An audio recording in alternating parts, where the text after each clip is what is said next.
की आपण गावात शिक्षण घेतलं, सगळं झालं, हळूहळू 1 गेला, 2 गेला, अशी लोक मुंबईत जात होते. बरोबर आणि त्यावेळी असं एक कुठलं मीडियम नव्हतं की सगळे एकत्र कुठेतरी यावं, बरोबर बोलावं, गप्पा टप्पा कराव्यात किंवा गावच्या गोष्टी, गावचे फोटो शेअर करावेत, असं कुठलंही मीडियम नव्हतं. सुरुवातीला आम्ही असं काही फिक्स नाही ठरवलेलं. आमचा उद्देश एकच होता की लोकांना एकत्र आणायचं. अशी आम्ही मुलं निवडतो की ज्यांना साधं दप्तर जरी घ्यायचं झालं तरी त्यांच्या आई वडिलांना कुठेतरी जाऊन मजुरी करावी लागते, त्याच्यानंतर त्यांना ते मिळतं किंवा मिळत पण नाही. अशी मुलं आम्ही निवडतो आणि त्यांचा शिक्षणाचा सगळा जो खर्च असतो तो आम्ही माझं सिंधुदुर्ग मार्फत त्या शैक्षणिक पालकत्व आम्ही स्वीकारतो. एकत्र सगळ्यांना ठेवणं खूप कठीण आहे, खास करून आपल्या मराठी किंवा मालवणी माणसांना एकत्र ठेवणं, एकत्र करणं सोपं आहे. माझा सिंधुदुर्ग जेव्हा स्थापन झाला तेव्हापासून आजपर्यंत आम्ही एक स्टँडर्ड मेंटेन केलाय. मी म्हणू की आपण गावी शिकलो आणि आज इथे मुंबईत सारख्या ठिकाणी किंवा इथे कामासाठी आलो.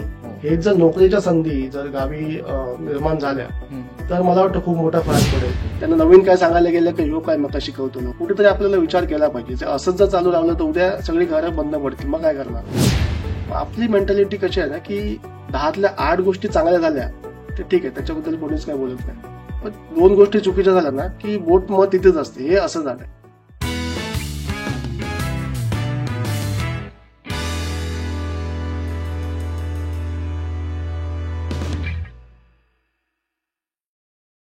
नमस्कार. एनपी क्रिएशन प्रस्तुत गप्पा टप्पाच्या एका नवीन भागात मी निलेश परब तुमचं सर्वांचं मनापासून स्वागत करतो. आज आपण भेटणार आहोत विकास पालव यांना. ते माझा सिंधुदुर्ग विकास संस्था या संस्थेचे अध्यक्ष आहेत आणि आज आपण त्यांच्याकडून या संस्थेबद्दल आणि या संस्थेच्या उपक्रमाबद्दल बऱ्याचशा गोष्टी जाणून घेणार आहोत. नमस्कार दादा, तुझं या पॉडकास्टमध्ये स्वागत आहे. सर्वात प्रथम आम्हाला तू हे सांग की माझा सिंधुदुर्ग हा जो फेसबुक ग्रुप आहे त्या ग्रुपची स्थापना करायची संकल्पना तुझ्या डोक्यात कशी आली आणि कधी आली? ग्रुपची स्थापना म्हणजे खूप मागे जावं लागेल त्याच्यासाठी. 2010 साली आपल्या ग्रुपची स्थापना झाली. मला वाटतं त्या काळी असं फेसबुक खूप नवीनच होतं. नुकतं फेसबुक येत होतं. ऑर्कुट मधून लोक फेसबुक मध्ये येत होती. बरोबर. ऑर्कुट मध्ये एक कम्युनिटी नावाची कन्सेप्ट होती हम्म. आणि फेसबुक मध्ये आल्यावर तिथे एक ग्रुप म्हणून आपल्याला एक ऑप्शन त्यावेळी दिसत होतं. लोकांना माहित नव्हतं हे काय आहे. फेसबुक लोकांना माहिती नव्हतं आणि त्यावेळी बरीचशी लोक, म्हणजे आता पण तसंच चाललंय, तेव्हा पण तसंच चाललेलं की गावची जी लोक होती, गावची जी मुलं होती, मी गावात वाढलोय, तू गावात वाढलोय, आपल्याला माहिती आहे हो हो की आपण गावात शिक्षण घेतलं, सगळं झालं, हळूहळू 1 गेला, 2 गेला, अशी लोक मुंबईत जात होते. बरोबर आणि त्यावेळी असं एक कुठलं मीडियम नव्हतं की सगळे एकत्र कुठेतरी यावं, बरोबर बोलावं, गप्पा टप्पा कराव्यात किंवा गावच्या गोष्टी, गावचे फोटो शेअर करावेत, असं कुठलंही मीडियम नव्हतं. आणि त्यावेळी फक्त एकच उद्देश होता ग्रुपचा की आपण असं काहीतरी या ग्रुपचं वापर करावा, एक छोटीशी कम्युनिटी बनवावी, तिथे मित्रमंडळींना ऍड करावं, आपले जे कोणी ओळखीचे लोक असतील जे गावात वाढलेत किंवा मालवणीबद्दल त्यांना आवड आहे त्यांना ऍड करावं आणि फक्त शेअरिंग करावं, गप्पा अच्छा. कराव्यात, गावच्या बातम्या तिथे पोस्ट कराव्यात, फोटो अच्छा. शेअर करावेत, एवढंच फक्त मनात होतं. आणि त्याच्यासाठीच फक्त ग्रुप स्थापन केलेला. आणि नाव त्यावेळी डोक्यात आलं माझा सिंधुदुर्ग. ते अजूनही 13 वर्षानंतरही अजून तसंच चालू आहे. अच्छा. मग पुढे जाऊन त्या ग्रुपमध्ये म्हणजे पहिलं तर सुरुवातीला हा उद्देश होता की गावच्या सर्व लोकांना एकत्र आणण्यासाठी एक प्लॅटफॉर्म निर्माण करावा. त्यानंतर मग अजून काही पर्टिक्युलर त्या दृष्टीने उद्दिष्ट ठरवण्यात आली का की या ग्रुपच्या मार्फत आम्ही ही कामं करू वगैरे असं काही?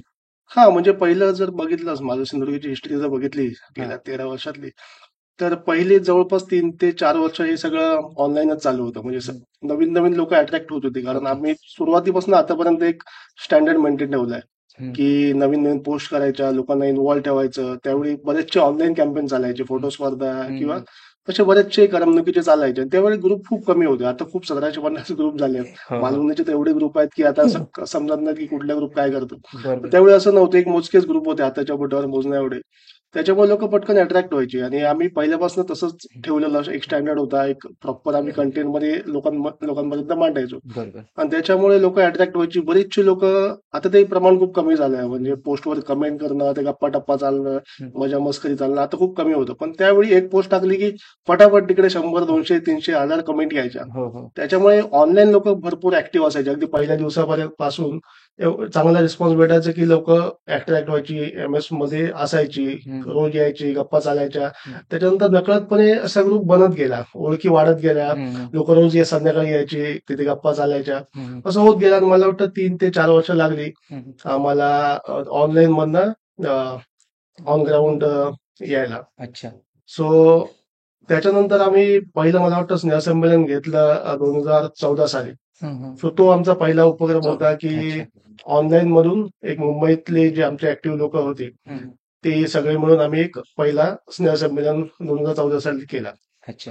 आणि त्यावेळी तू जसा प्रश्न विचारलास की उद्दिष्ट काय होती किंवा उपक्रम काय होते, की सुरुवातीला आम्ही असं काही फिक्स नाही ठरवलेलं. आमचा उद्देश एकच होता की लोकांना एकत्र आणायचं ओके. आणि त्याच्यानंतर पुढच्या गोष्टी. आणि आणायला आम्हाला एकत्र आणायला ती एक ग्रुप बनवायला 3-4 वर्ष लागली. आणि त्यानंतर हळूहळू ऑन ग्राउंड ऍक्टिव्हिटी चालू झाल्या. ओके. मग तुम्ही तुमच्या ग्रुपच्या माध्यमातून आतापर्यंत कोणते कोणते उपक्रम राबवलेत त्याबद्दल कृपया सांग.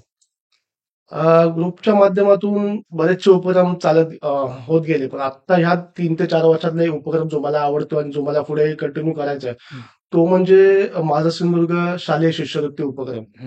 ह्याच्याबद्दल सांगायचं झालं तर जवळपास मला वाटतं 2019 पासून आम्ही हा उपक्रम चालू केला आणि हा यंदा त्याचं 3रं वर्ष होतं. तर ह्या उपक्रमांच्या माध्यमातून आम्ही सिंधुदुर्गातल्या अगदी गावागावात तळागाळात पोहोचू, म्हणजे आपल्या जिल्ह्यात जेवढे तालुके आहेत त्या सगळ्या तालुक्यांमधून आम्ही अशी मुलं निवडतो की ज्यांना अगदी आधार नाही कोणाचं, आई वडील नाहीयेत किंवा वडील हयात नाहीयेत, हयात आहेत पण ते कुठल्या तरी आजाराने अंथरुणाला खिळून आहेत. अशी आम्ही मुलं निवडतो की ज्यांना साधं दप्तर जरी घ्यायचं झालं तरी त्यांच्या आई वडिलांना कुठेतरी जाऊन मजुरी करावी लागते, त्याच्यानंतर त्यांना ते मिळतं किंवा मिळत पण नाही. अशी मुलं आम्ही निवडतो आणि त्यांचा शिक्षणाचा सगळा जो खर्च असतो तो आम्ही माझं सिंधुदुर्ग मार्फत त्या शैक्षणिक पालकत्व आम्ही स्वीकारतो. अरे वा. सो आतापर्यंत गेल्या 3 वर्षात आम्ही जवळपास 250 मुलांचं शालेय पूर्ण वर्षाचं शैक्षणिक पालकत्व आम्ही स्वीकारतो आणि शिक्षणासाठी जे जे साहित्य लागतं, जे काही लागतं ते आम्ही त्यांना देतो. सो हा मला वाटतं मला सांगायला आवडेल हा उपक्रम, कारण आणि ह्याच्या पुढे पण आम्हाला तो अजून विस्तारात न्यायचा आहे. जास्तीत जास्त मुलांना या उपक्रमाच्या माध्यमातून मदत करायची आहे. ओके. खूपच छान. आता तुमचं 25 फेब्रुवारीला रविवारी आपल्या ग्रुपचं स्नेहसंमेलन आहे. तर याबद्दल काय सांगशील, म्हणजे कसं वाटतंय? नक्कीच. स्नेहसंमेलन जवळपास मला वाटतं 3-4 वर्षाच्या गॅप नंतर स्नेहसंमेलन परत हो, होतंय. हो, हो. आपलं लास्ट स्नेहसंमेलन 2020 ला झालेलं. बरोबर. त्याच्यानंतर कोविड आला आणि ते सगळं झालं, त्याच्यामुळे स्नेहसंमेलन झालंच नव्हतं. तर स्नेहसंमेलन हे आमचं 6वं स्नेहसंमेलन आहे. पहिलं स्नेहसंमेलन जसं मी बोललो 14ला पहिलं झालं, त्याच्यानंतर 15 त्यानंतर मध्ये गॅप पडली, 19-20 ला अशी स्नेहसंमेलन होत गेली. तर या स्नेहसंमेलनामागचा उद्देश आमचा एकच असतो की आता तुला माहिती आहे आपला मालवणी मित्रमंडळ हे खूप मोठं आहे.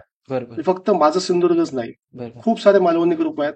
आणि या मालवणी ग्रुपमध्ये जर तू बघितलं ना की एक वर्ग असा असतो की तो कॉमन असतो, सगळ्या ग्रुपमध्ये हो, असतो. हो, हो. तीच मुलं इकडे असतात, ह्या ग्रुपमध्ये असतात, सगळीकडे असतात. त्यांना म्हणजे असं कुठल्या ग्रुपचं लिमिटेशन नसतं. बरोबर. आणि त्याच्याशिवाय मुंबई आहे, पुणे आहे किंवा अशा शहरात सगळीकडे आपल्या ग्रुपचे ऍक्टिव्ह मेंबर असतात. मग त्यांच्यासाठी एक प्लॅटफॉर्म की सगळ्यांनी एक दिवस एकत्र यावं, सगळ्यांनी भेटावं. सोशल नेटवर्किंगच्या माध्यमातून भेटतातच, सगळ्यांनी यावं, काही मोठ्या माणसांना बोलवावं, काही आपल्यातले जसे लोक आहेत, मालवणी माणसं आहेत त्यांनी वेगवेगळ्या क्षेत्रात काहीतरी चांगलं उल्लेखनीय काम केलंय त्यांना बोलावं, त्यांचा आपल्याच घरगुती टाईपचा सत्कार करावा. अशी त्याची संकल्पना असते आणि त्याच्या जोडीला थोडे करमणुकीचे कार्यक्रम, अशी त्या स्नेहसंमेलन मागचा उद्देश असतो. आता आम्ही गडकरी रंगायतन ठाणे या ठिकाणी पहिल्यांदाच आम्ही ठाण्याला स्नेहसंमेलन करतो. याच्या आधी सगळी स्नेहसंमेलन आमची शिरूरकर हायस्कूल परेलला व्हायची. पण काही मुलांची मागणी होती की आम्हाला एक चांगला थिएटर पाहिजे सांस्कृतिक कार्यक्रम करण्यासाठी, आणि आम्हाला पण वाटत होतं की एक चांगल्या ठिकाणी आपण करावा.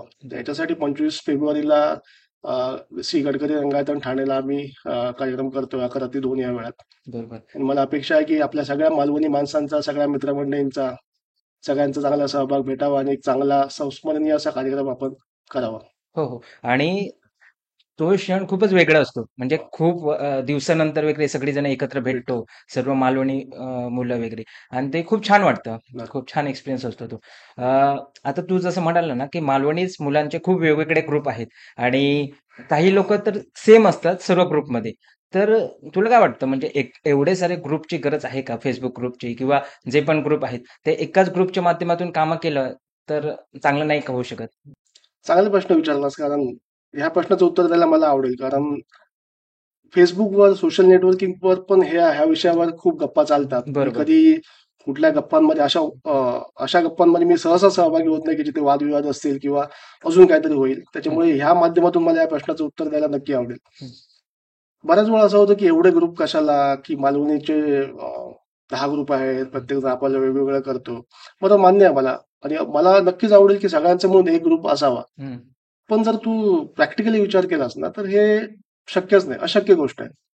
कारण शेवटी आपण माणसं आहोत ना, हं. आपण कुठली मशीन नाही किंवा कुठली वस्तू नाही की सगळ्यांनी एकत्र असं ठेवलं की ते तिथेच राहील, हं. हलणार नाही. आपण माणसं आहोत. आणि माझा गेल्या 13 वर्षाचा अनुभव असा आहे ना, की एकत्र सगळ्यांना ठेवणं खूप कठीण आहे. हं. खास करून आपल्या मराठी किंवा मालवणी माणसांना एकत्र ठेवणं, एकत्र करणं सोपं आहे, की आपण कुठलं तरी आव्हान केलं, त्याच्यासाठी 10 लोक एकत्र आली. हं. पण त्यांना एकत्र ठेवणं 5 वर्षासाठी, 10 वर्षासाठी हे खूप कठीण आहे.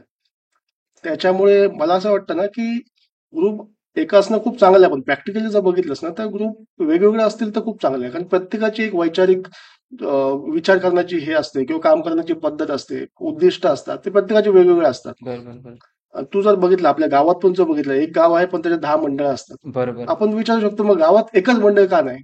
हं. एका गावात 10 भजनाची मंडळ काय? हं. एकच होऊन करू शकतो ना. पण हं. का नाही करू शकत? कारण हं. ते त्याच्यात सामावले जाऊच शकत नाहीत. हं. हं. मग प्रत्येक जण वेगवेगळं असतं, ते आपापल्या परीने काहीतरी करण्याचा प्रयत्न करतील. आणि हं. ज्यांना जिथे जे पटतंय ते लोक त्या ग्रुपमध्ये किंवा समूहामध्ये सहभागी होतील. हं. त्याच्यामुळे मला असं वाटतं की प्रॅक्टिकली जर बघितलंस ना, तर असे ग्रुप वेगवेगळे असणं चांगलं आहे, जोपर्यंत ते एकमेकाशी स्पर्धा नाही करत बरोबर. किंवा भांडत नाहीत किंवा वेगळ्या माध्यमातून त्यांच्यामध्ये हं. चांगल्या कामं सोडून दुसरंच काहीतरी होत नाही, तोपर्यंत वेगवेगळे ग्रुप असणं चांगलं आहे. ओके. तर मी उदाहरण द्यायचं झालं तर आता आमचा माझा सिंधुदुर्ग 13 वर्ष काम करतोय, आणि आमच्याच बरोबर आता आम्ही मालवणी, तुला माहिती आहे, तू पण हं. सभासद आहे. हो. तर हे दोन्ही ग्रुप खूप वर्षापासून काम करतात, आणि आम्ही सगळे चांगले मित्र मित्र आहोत किंवा प्रत्येकाच्या कार्यक्रमाला एकमेकाचा सपोर्ट असतो. हं. मग ह्याच्यात मला काही चुकीचं नाही वाटत. बरोबर.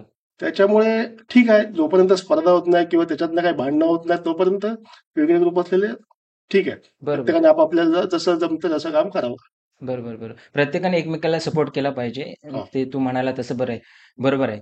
आणि कसे वैचारिक मतभेद असतात, त्यामुळे काही वेळा मग त्याच हो, ग्रुपमधून नक्कीच. अजून एक सब ग्रुप तयार हे होतो. फक्त ग्रुप पुरतंच लिमिटेड नाहीये. सगळ्या क्षेत्रात जर सगळ्या क्षेत्रात होतं. बघितलंस, तर एकाचे 2 होतात, दोनाचे 4 होतात. ते चालू राहतं. राजकारणात बनशील किंवा आपल्या गावात जे सगळं चालतं. हं. आणि सोशल नेटवर्किंग ग्रुप पण ह्याला काही अपवाद नाहीत. ते हं. चालूच राहतात आणि ह्यापुढे पण चालू राहीलच. हं.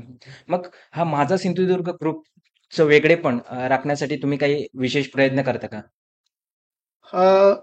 नक्कीच. म्हणजे मी मगाशीच जसं बोललो, की हं. माझा सिंधुदुर्ग जेव्हा स्थापन झाला, तेव्हापासून आजपर्यंत आम्ही एक स्टँडर्ड मेंटेन केलाय. हं.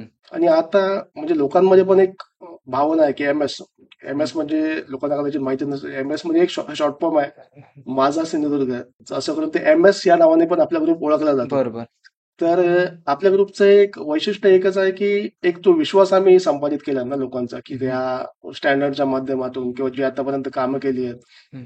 किंवा ज्या प्रकारे आम्ही लोकांपर्यंत पोहोचलो आहे. टी शर्टच्या माध्यमातून तुला माहिती असेल, माझं हो. सिंधुदुर्गचं टी शर्ट खूप फेमस आहे. हो. सो ह्या अशा गोष्टींमधनं आम्ही लोकांचा विश्वास संपादित केलाय. म्हणजे हं. आता आम्ही एखाद्या गोष्टीच्या, आता शिष्यवृत्तीसारखा उपक्रम आहे, हं. तर त्याची आम्ही जेव्हा घोषणा करतो किंवा हं. जाहीर करतो की असं असं आपल्याला डोनेशन लोकांकडनं पाहिजे किंवा हा उपक्रम करायचा आहे, तर लोक कुठलाही संशय मनात न ठेवता किंवा डाऊट न ठेवता ते लोक स्वतःहून पुढे येतात, स्वतःहून पैसे देतात. हं. ते असं कुठे विचार नाही करत की हे पैसे कुठे जातील, कारण त्यांना माहिती आहे हं. की माझ्या सिंधुदुर्गकडे एकदा काय डोनेशन दिलं ते चांगल्या मार्गालाच वापरलं जाणार आहे. आणि हं. आम्ही ते सगळा हिशोब किंवा त्या गोष्टी खूप ट्रान्सपरंट ठेवण्याचा प्रयत्न करतो. त्याच्यामुळे मी मला असं म्हणेल की वेगळेपण आमचं म्हणून ही जो ब्रँड आहे एम-एस, हं. माझा सिंधुदुर्ग, हं. तो लोकांपर्यंत पोहोचलाय, घराघरात पोहोचलाय, टी शर्टच्या माध्यमातून किंवा आतापर्यंत आम्ही जे उपक्रम केले त्याच्या माध्यमातून. आणि तो जो विश्वास आहे ना, तो मला वाटतं एक वेगळेपण आहे, की हं. सोशल नेटवर्किंग ग्रुप हं. आणि असं लोकांपर्यंत घराघरात जाऊन एक विश्वास संपादित करणं, हे आम्ही गेल्या 13 वर्षात मिळवलं. अरे खूप छान. आणि तुझे आता टी-शर्टचं बोललं ना, त्या टी-शर्टची एक आयडेंटिटी अशी झाली आहे ना, की आता मुंबईमध्ये पण कोणतरी दिसलं हो, एम-एसचं टी-शर्ट घातलेलं, की लगेचच समजतं, की बाबा हा आपल्या गावचा आहे. आणि ओळख नसेल ना, तरी बोलणं होतं. नक्की, नक्की, नक्की. म्हणजे इव्हन रेल्वे स्टेशनवरती वगैरे पण भेटले ना, की लगेच ऑटोमॅटिक हो. बोलणं आणि होतं. गेले म्हणजे मला वाटतं 8 की 9 हे टी शर्ट असेल. हा तर ह्या टी शर्ट मागची आमची भावनाच ती असते हा की it's not a profit making. बरोबर. त्याच्यासाठी म्हणजे तुला माहिती असेल किंवा नसेल माहिती नाही, की ह्याच्या मागे एवढी मेहनत असते ना, टी शर्ट ते बनवणं नंतर ते लोकांपर्यंत पोहोचवण्याची खूप मेहनत असते. हम्म. मग ह्याच्या मागे आम्ही कमर्शियल अप्रोच ठेवून कधीच काय करत नाही, की आम्हाला प्रॉफिट कमवायचं आहे, की एक हम्म. चांगल्या ब्रँडचा तुला माहिती असेल तर कदाचित तू पण घातले टी हो शर्ट. हो. त्याच्यामुळे एक चांगल्या क्वालिटीचं चांगल्या ब्रँडचं टी शर्ट आपण लोकांपर्यंत पोहोचवतो आणि त्याचे जे चांगले फीडबॅक येतात ना आतापर्यंत, की असं तू जसं बोललास, की त्या टी शर्टच्या माध्यमातून कितीतरी नवीन ओळखी हो झालेल्या आहेत. हो. म्हणजे गर्दीत आता मुंबईसारख्या गर्दीत असा कोणतरी दिसला, की माझं सिंधुदुर्गचं टी शर्ट आहे, मग तो आपला माणूस, मग त्याच्यावर बरोबर बोलायला जातो, "तुझं गाव खायचो, बरोबर तुका बरोबर टी शर्ट कोणी दिला?" म्हणजे बरोबर हे सगळ्या गोष्टी ना, त्याच्यामुळे आम्हाला अजून इन्स्पिरेशन होतं, की दरवर्षी ते करावं. पण बरोबर. नाहीतर ह्याच्यामुळे खूप मोठे कष्ट असतात आणि सगळा कामधंदा सांभाळून ते टी शर्ट लोकांपर्यंत पोहोचवणे खूप मोठी गोष्ट असते आणि ते आमचे सगळे सहकारी मिळून करतात. हे सगळं त्यांचं पण मेहनत आहे त्यांच्या मागे. हम्म. टी शर्ट मागची संकल्पना आहे. अच्छा. आता हा तुमचा माझा सिंधुदुर्ग हा एक फेसबुक ग्रुप होता आणि त्याच्यानंतर आता तुम्ही माझा सिंधुदुर्ग विकास संस्था ही संस्था स्थापन करण्याच्या दृष्टीने वाटचाल करताय. तर या मागचा उद्देश काय आहे? म्हणजे असं करावंसं का वाटलं? हा ऍक्च्युली ग्रुप आणि संस्था खूप मोठा विषय आहे. ओके. मला थोडक्यात एक सांगायला आवडेल, की ह्या माध्यमातून आमच्या सभासदांपर्यंत किंवा लोकांपर्यंत आमची जी जी संकल्पना आहे ती मला सांगायला आवडेल, की ग्रुप जर म्हटलंस ना तू, आतापर्यंत जे आपले ग्रुप चालतात, ज्या प्रकारे ग्रुप चालतो, हं, ग्रुप हे वेगळं आहे आणि संस्था हे वेगळा भाग आहे. हं, ग्रुप आणि संस्था या दोघांचा समतोल राखून जर चाललं ना, तर ते मला वाटतं इफेक्टिव्ह होईल लॉंग टर्मसाठी. हं, ग्रुप म्हटलंस तर एक 4 लोक एकत्र आले, त्यांनी काहीतरी केलं, हं, झालं. पुढच्या ते 4 2 राहिले, अजून 2 नवीन आले. हे सायकल जे आहे ना, हे चालत राहतं. हं, म्हणजे सायकल जर बंद पडलं तर ग्रुप तिथेच थांबतो. हं. बरोबर. म्हणजे मला असं म्हणायचं आहे, की तुला जर लॉंग टर्मसाठी जायचं असेल, हं, तर ते रिसायकल पण चाललं पाहिजे. कारण बरोबर. बऱ्याचशा कारणामुळे ग्रुप कोण बंधनकारक कोणाला नसतं. हं, आज कुठल्यातरी मी उद्देशाने आलोय. माझं झालं, मला उद्या वाटलं की नको आता कंटाळा आला, आता ग्रुपमध्ये मला नाही काम करायचं किंवा कुठल्या जबाबदाऱ्या आल्या, वेळ द्यायला नाही जमलं. हं, मग ते लोक बाजूला गेले. हं, मग तशीच नवीन लोक आली. हं, मग ते नवीन इन्स्पिरेशनने काहीतरी पुढे चालू ठेवलं. हं, मग हं, 2 नवीन लोक, 2 जुनी लोक. हं. ह्या सायकलने ग्रुप चालतो. ओके. मग सगळीकडेच असं आहे आणि हा असंच चालायला पाहिजे. हं, हं, नाहीतर कुठल्या तरी डिपेंडन्सी असली की 2 लोक गेली की ग्रुप तिथे बंद पडला. हं, हं, मग असं होऊन चालत नाही. संस्था जर बघितलीस तर संस्था काही गोष्टींसाठी आवश्यक आहे, म्हणजे काही लिगल गोष्टींसाठी. जेव्हा ते आता आम्ही लाखात फंड जमवतो, हं, शिष्यवृत्तीसाठी असो किंवा हं, अजून उपक्रमांसाठी. मग त्याच्यासाठी आपल्याकडे काहीतरी लिगल हे पाहिजे, हं, हं, की पुढे जाऊन काही प्रॉब्लेम नाही आले पाहिजेत. मग ह्याच्यासाठी आम्ही संस्था बनवायचा विचार केला. पण त्याच्यातही असंच आहे, मी आता जसं बोललो डिपेंडन्सी. संस्था म्हटली की तिथे एक लिमिटेड सभासद आले त्याचे किंवा पदाधिकारी आले, की 8 लोक, 10 लोक, जी काय सॉरी हं, 7 लोक किंवा 9 लोक जी काय असतील ती. हं, मग ती संस्था किंवा तो ग्रुप त्या लोकांपुरताच मर्यादित नाही राहायला पाहिजे. हं. ग्रुप हा सगळ्यांचा आहे. मग तो ग्रुप आणि संस्था आहे, ह्याचं जर समीकरण योग्य रीतीने जुळलं ना, तरच ते पुढे चालणार. नाहीतर मग त्याच्यात आणखी 2 ग्रुप. हं, ग्रुपवाले वेगळे, संस्थेवाले वेगळे. हं, हं. मग हे म्हणणार की आम्ही संस्थेत नाही, म्हणजे ही मेंटॅलिटी असते बरोबर, प्रत्येक बरोबर, माणसाची, की आम्ही संस्थेत ना, मग त्यांना करून दे. बरोबर. मग हे सगळे कॉन्फ्लिक्ट होता कामा नये, ह्याच्यासाठी माझा प्रयत्न आहे. ओके. पण आतापर्यंत लोकांचा खूप चांगला सपोर्ट भेटलाय. अच्छा. संस्थेच्या माध्यमातून आपण 1-2 प्रोग्राम पण केले ओके. आणि हळूहळू ट्राय करेन की अधिक चांगल्या प्रकारे ते पुढे चालवायचं. पण बरोबर, मला दोघांचा पण समतोल साधायचा आहे, बरोबर. की संस्था आणि ग्रुप हे दोघं एकत्र मिळून चालले पाहिजेत, तरच ते मोठं होणार. याच्यात एक जरी पुढे पाठी झाला तर मग हं. ते चालवणं कठीण आहे. अच्छा. तुला अजून काय वाटतं, की कोकणात विकासाच्या दृष्टीने अजून कोणत्या-कोणत्या गोष्टी झाल्या पाहिजेत? विकासाच्या दृष्टीने म्हटलंस तर अं, म्हणजे मला मनापासून वाटतं की असं झालं असतं तर खूप चांगलं झालं असतं. हे सांगतो, विकास करण्यासारखं खूप गोष्टी आहेत. पण आता तू मी म्हण की आपण गावी शिकलो आणि हं, आज इथे मुंबईत सारख्या ठिकाणी किंवा इथे कामासाठी आलो. हो. हेच जर नोकरीच्या संधी जर गावी निर्माण झाल्या, हं, हं. तर मला वाटतं खूप मोठा फरक पडेल. की बाकी ठीक ठीक आहे, म्हणजे बाकी विकास होत राहतो, रस्ते म्हण किंवा आणखी काय म्हण, इन्फ्रास्ट्रक्चर जे आहे ते चालू राहणार. पण जी घरं बंद पडतायत गावी, हं, हे थांबणं कुठेतरी आवश्यक आहे असं मला वाटतं. कारण मी पण आता म्हणजे डोक्यात कधी खूप चालू असतं, की अरे यार हे सगळं सोडावं आणि गावी जाऊन बसावं, वर्क फ्रॉम होम वाले जॉब घ्यावा, हे हां. सगळं तिथेच करावं. पण प्रॅक्टिकली ते शक्य नाही होत. आपल्या एवढ्या जबाबदाऱ्या आहेत, बरोबर. एवढं आपण आपल्यावर सगळं लिमिटेशन्स आहेत. त्याच्यामुळे हे जर झालं ना, की कुठेतरी इंडस्ट्री तयार झाली किंवा हं, नोकरीच्या संधी, रोजगाराच्या संधी. आता बरेचसे लोक म्हणतात तुम्ही मग व्यवसाय करा. पण हे सगळ्यांसाठी शक्य नाही. सगळेच व्यवसायवाले झाले असते तर मग जगच वेगळं झालं असतं. बरोबर. प्रत्येकाची वेगवेगळी कॅपॅबिलिटी असते. बरोबर, बरोबर. त्याच्यामुळे सगळ्यांनाच व्यवसाय करणं शक्य होत नाही. काही जणांना नोकरीच करावी करावी लागते किंवा व्यवसायात त्यांना यश भेटत नाही. हं. मग अशा संधी कोकणात तयार होणं आवश्यकच आहे. नाहीतर बरोबर. पुढील 15 ते 20 वर्षात बघितलंच ना, प्रॅक्टिकली जर बघितलंच, तर खूप भीषण अवस्था असेल असं मला वाटतंय. कारण हं. आता जर आपल्या गावातल्या घरांमध्ये जर बघितलंच, तर 1-2 माणसं, एक आजी-आजोबा किंवा जे आता रिटायर्ड होऊन मुंबईवरून गावी गेले आहेत, अशीच लोकं आहेत. हं. टू यंग जनरेशन आता खूप कमी होत चाललंय. आहेत हं. पण ते जे प्रमाण आहे ते खूप कमी होत चाललंय. बरोबर. त्याच्यामुळे हे जर थांबलं नाही किंवा गावची मुलं मुंबईत येणं हे जर कमी नाही झालं ना, तर पुढच्या 15 ते 20 वर्षात एकदम भीषण परिस्थिती असेल असं हं. मला दिसतंय. हं. नाही पण इंडस्ट्री होणं गरजेचं आहे. त्याने रोजगार निर्माण होतील. पण इंडस्ट्री म्हटलं ना, की गावच्या ठिकाणी थोडा विरोध पण होतो, की बाबा इंडस्ट्री आली, की मग त्यांनी त्याचे साइड इफेक्ट वगैरे हे ते म्हणजे आता तू ते जैतापूरच्या बाबतीत जैतापूर. पण बघितलं असेल. तर यावर काय वाटतं तुला? म्हणजे विरोध होता म्हणजे आपण मालवणी माणसं आहोत ना, आपण चेंज स्वीकारायला घाबरतो. बरोबर एक्झॅक्टली. नवीन काहीतरी आलं की नाही हे आमका नको, आमचा असा तर मस्त चालला, आमका हे काय नको. असं गावात जरी कोण नवीन आला, आता माझ्याच गावात मी कुठे कुठल्या गोष्टीसाठी जात नाही. कारण आपल्याला माहिती आहे, आपली गावातली माणसांची मेंटॅलिटीच वेगळी आहे. त्यांना नवीन काय सांगायला गेलं की ह्यो काय मका शिकवतो लो. म्हणजे मी कोणावर टीका नाही करत आहे. जे आहे ते सांगते. मी पण मालवणीचा आहे, मी पण गावातच वाढलो. पण ह्या गोष्टी आहेत ना, त्या कुठेतरी आपल्याला विचार केला पाहिजे. जर असंच जर चालू राहिलं तर उद्या सगळी घरं बंद पडतील. मग काय करणार? हं. मग तिथे कोण आहे? हं. बरोबर. त्याच्यामुळे कुठेतरी चेंज आपल्याला कधीतरी स्वीकारायचंच आहे. पण असं पण नाही की आता जसं जैतापूर किंवा हां, म्हणजे हे की अ, अ, एन्व्हायरमेंटच नष्ट होईल ह्याच्यात मी एक्सपर्ट नाही किंवा मला माहिती नाही. पण असे काहीतरी उपक्रम आले पाहिजेत की लोकांचाही फायदा होईल आणि त्याच्यामध्ये आपलं जे कोकणचं आहे ते पण टिकलं राहील, टिकेल शाबूत राहील. टिकेल. हा. हं. कुठलाही नवीन उद्योग आला की काहीतरी होणारच, काहीतरी चेंज होणारच. हं. पण तो कधीतरी कुठेतरी चेंज आपल्याला स्वीकारावा लागेलच. अगदी आहे तसंच राहणार नाही. बरोबर. हं, हं. तू हा ग्रुप चालवताना कोणते कोणते चॅलेंजेस फेस केलीत? चॅलेंजेस म्हणजे खूप चॅलेंजेस. म्हणजे आता वेळ देणं हे आता सध्याच्या युगात खूप मोठं चॅलेंज झालंय. बरोबर, बरोबर. कारण आताच मी उदाहरण द्यायचं झालं तर आता आपला गडकरीचा प्रोग्राम आपण करतोय. सध्या एवढं ते डिफिकल्ट होऊन गेलं की सगळ्या गोष्टी मॅनेज करणं, फंडिंग जमवणं. तर ह्या गोष्टींना पहिल्या ठीक होत्या, पण आत्ता असं मला फील होतंय की वेळ देणं थोडंसं डिफिकल्ट होतंय. आणि सगळ्यात महत्त्वाचं चॅलेंज म्हणजे जसं मी मगाशीच बोललो की आपल्या मालवणी माणसांना एकत्र ठेवणं हे सगळ्यात मोठं चॅलेंज आहे. कारण कसं असतं ना, की आपण ग्रुपच्या माध्यमातून काम करतो ना, की अशा 10 गोष्टी समज केल्यात, तर एखादे 1-2 गोष्टी त्याच्यात घडत नाहीत किंवा चुकीच्या होतात किंवा काहीतरी त्याच्यात फॉल्ट येतो. आपली मेंटॅलिटी कशी आहे ना, की 10तल्या 8 गोष्टी चांगल्या झाल्या, तर ठीक आहे, त्याच्याबद्दल कोणीच काही बोलत नाही. म्हणजे बोलणारे बोलतात, मी असं सगळ्यांचंच नाही म्हणत, पण एक कॉमन मेंटॅलिटी बरोबर, सांगतो. बरोबर. पण 2 गोष्टी चुकीच्या झाल्या ना, की बोट मग तिथेच असते. हे असं झालं, हा असा हो असता, अमकं सांगू ना किंवा म्हणजे असं असं होतं. हं, हं. आणि मग त्याच्यात मग नाराजी हे ते सगळ्या गोष्टी चालू होतात. मग हे सगळं म्हणजे हे आपल्या ग्रुपचंच नाही, हे हां, सगळीकडे आहे. सगळीकडे आहे मंडळं सगळी. बघितलीस, हो, गावची मंडळं हो. बघतोस किंवा आणखी कुठलं हे असतं, संस्था असतं.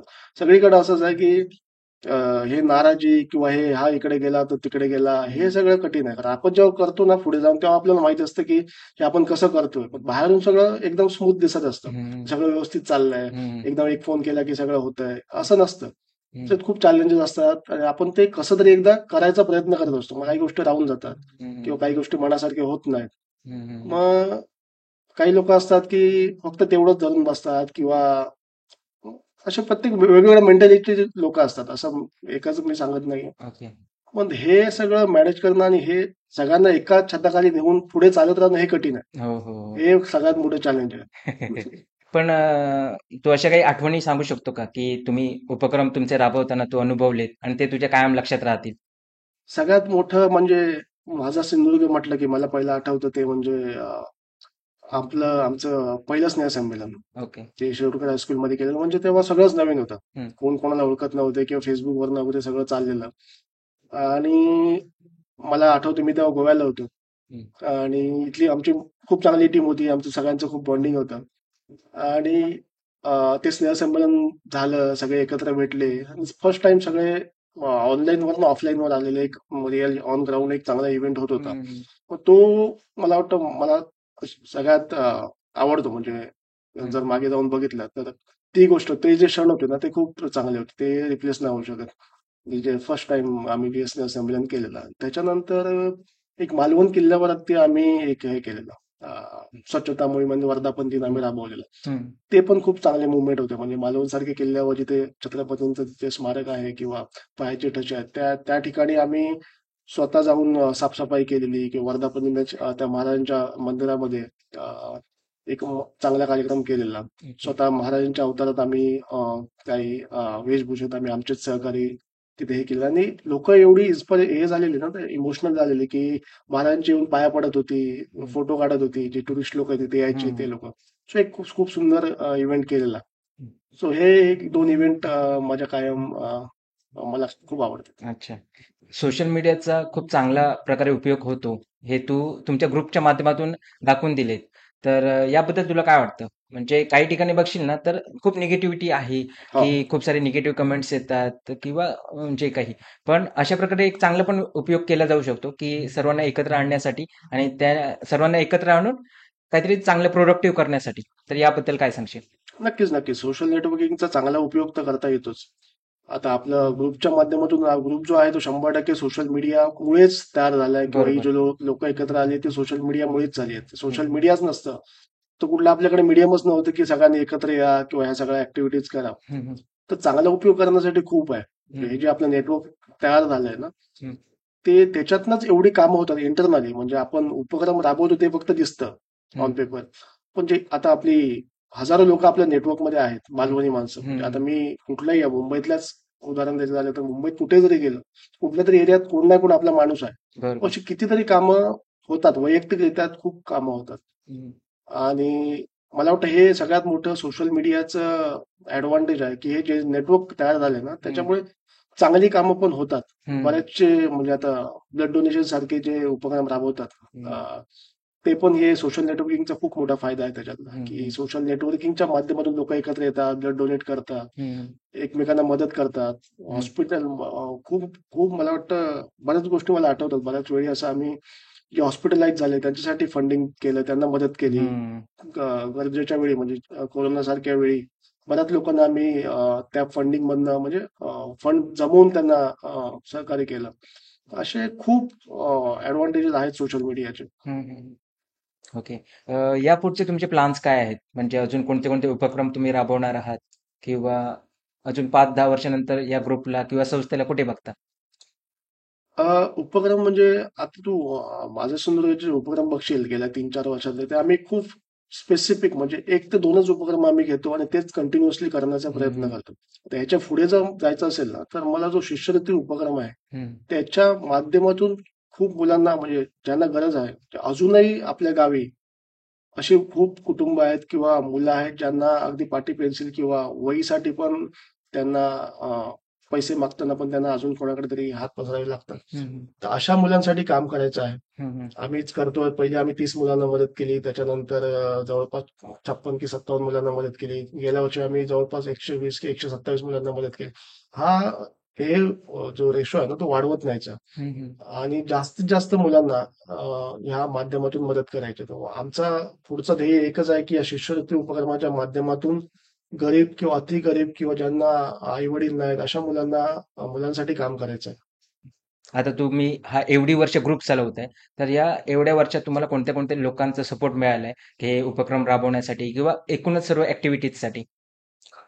नक्कीच. म्हणजे हा 13 वर्षाचा प्रवास एकट्याचा नक्कीच नव्हता. मी एकटा म्हणून काहीच करू शकलो नसतो बरोबर. किंवा आता पण करू शकत नाही. जी हम्म, टीम असते किंवा जे जीवाभावाचे सहकारी असतात, की एक कुठला तरी विषय मांडला, की ते लगेच स्वीकारून काम चालू करणारे जे सहकारी आहेत, हम्म, त्यांच्यामुळेच हे सगळं शक्य होतं. बरोबर. आणि गेल्या 13 वर्षाचा प्रवास जर बघितला, तर मला नक्कीच काही नावं घ्यायला आवडेल, ज्यांच्यामुळे हे सगळं शक्य झालं.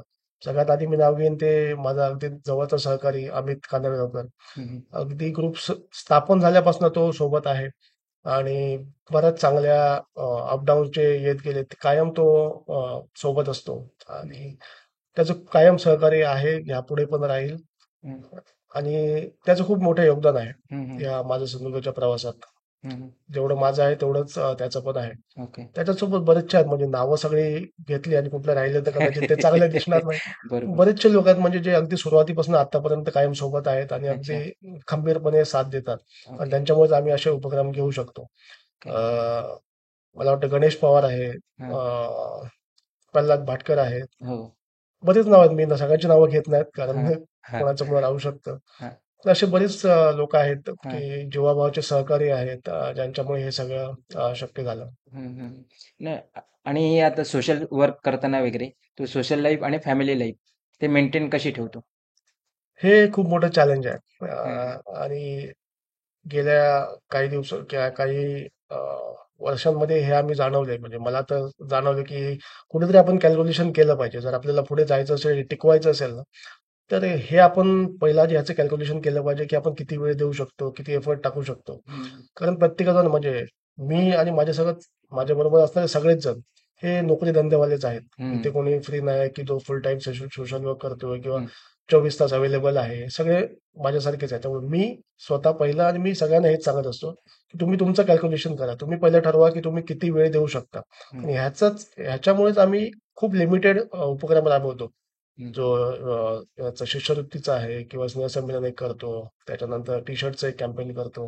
आणि मध्ये एखादे ऑनलाईन इव्हेंट वगैरे करतो, की हे याचं कारण तेच आहे, की आम्ही तेवढा वेळ नाही देऊ शकत. हम्म. त्याच्यामुळे हे कॅल्क्युलेटेड जे सोशल वर्क आहे ना, हे महत्वाचं आहे. मी कायम सगळ्यांना सांगत असतो, की तुम्ही डोळे झाकून हे करू नका. हवेत सोशल वर्क करू नका, की तुम्ही तिकडे खूप सारं खूप हजारो मुलांना तिकडे मदत करताय. तुमच्या तुमच्या घरात मदतीसाठी कोण नाही. की हम्म. असं social net Andhra social work आम्हाला नाही करायचं. बरोबर. त्याच्यामुळे आम्ही अ, असं ठरवतो, की म्हणजे मी असं हे करतो, की एक कॅल्क्युलेट करायचं, की किती वेळ आपण देऊ शकतो. हम्म. तेवढाच वेळ द्यायचा. आधी आता फॉर एक्झाम्पल हे स्नेहसंमेलन आहे. की दिवसाच्या 24 तासातले 1-2 तास ह्याच्यासाठी काम करायचं. हम्म. परत आपल्या कामाला लागायचं. हम्म. मग ह्याप्रमाणे जर बॅलन्स जर आपण मेंटेन केलं ना, तरच आपण हे कंटिन्युअसली करू शकतो. नाहीतर एका जोशात आलं, एखादा इव्हेंट केला, पुढच्या वर्षी पुढच्या वेळी काहीच नाही. हो. सो असं नाही झालं पाहिजे. ह्याच्यासाठी आपण ह्याचं कॅल्क्युलेशन केलं पाहिजे. आणि मी असंच करतो, की एखादा इव्हेंट झाला, हम्म. की मी जवळपास 1, 1.5, 2 महिना मी शांत असतो. मी सोशल नेटवर्किंगपासून लांब असतो. ते सगळं झालं. बरोबर. सगळं टॅली झाली, सगळा हिशोब क्लिअर झाला, सगळ्यांचं देणं-बिणं भागवलं, हम्म. की मी 1, 1.5, 2 महिना शांत असतो. हम्म. सोशल नेटवर्किंग खूप कमी करतो. हम्म. WhatsApp कमी करतो. हम्म. आणि परत मग जेव्हा उपक्रम असेल तेव्हा थोडंसं ऍक्टिव्ह व्हायचं. परत ते सगळं करायचं. हम्म. परत शांत व्हायचं. हम्म. सो असं थोडंसं बॅलन्स मेंटेन करण्याचा प्रयत्न करतो. पण आता हम्म. ते पण खूप कठीण होत चाललंय. वेळ देणं, स्वतःचा कामधंदा, हम्म. फॅमिलीकडे लक्ष देणं हे थोडंसं चॅलेंजिंग आहे. हम्म. तू म्हणाल ना की बॅलन्स करता आलं पाहिजे दोन्ही लाईफ, तर ते सस्टेन करू शकू. येस. कारण नाहीतर काय होतं, असं आपण एक्साइटमेंट मध्ये बरेचसे उपक्रम बरेचसे होतं. राबवायला घेतो आणि हां. ते मग मॅनेज करणं होत नाही. मग 1-2 वर्ष करतो आणि मग ते सुटले जातात. बरोबर, बरोबर. त्याच्यापेक्षा जेवढे करतो तेवढे चांगल्या प्रकारे आणि ते लॉंग टर्म मध्ये करता आले पाहिजे. करता येईल. येस. धन्यवाद दादा, तू इथे वेळात वेळ काढून आलात. तुला तुमच्या टीमला, तुमच्या ग्रुपला, एनपी क्रिएशनच्या टीमकडून खूप साऱ्या शुभेच्छा. धन्यवाद निलेश. तुझे पण मनापासून आभार, की या माध्यमातून मला खूप दिलखुलासपणे बोलता आलं आणि माझ्या मनातल्या काही भावना होत्या. तर या माध्यमातून मला आमच्या सहकाऱ्यांपर्यंत, लोकांपर्यंत पण पोहोचवता आल्या. त्याच्याबद्दल तुझे पण मनापासून आभार. धन्यवाद. तर हे होते विकास पालव यांच्याकडून आज आपल्याला समजलं की माझा सिंधुदुर्ग हा ग्रुप आणि माझा सिंधुदुर्ग विकास संस्था यांच्या माध्यमातून कोणते कोणते उपक्रम राबवले जातात. तर भेटू एका पुढच्या भागात. तोपर्यंत काळजी घ्या. धन्यवाद.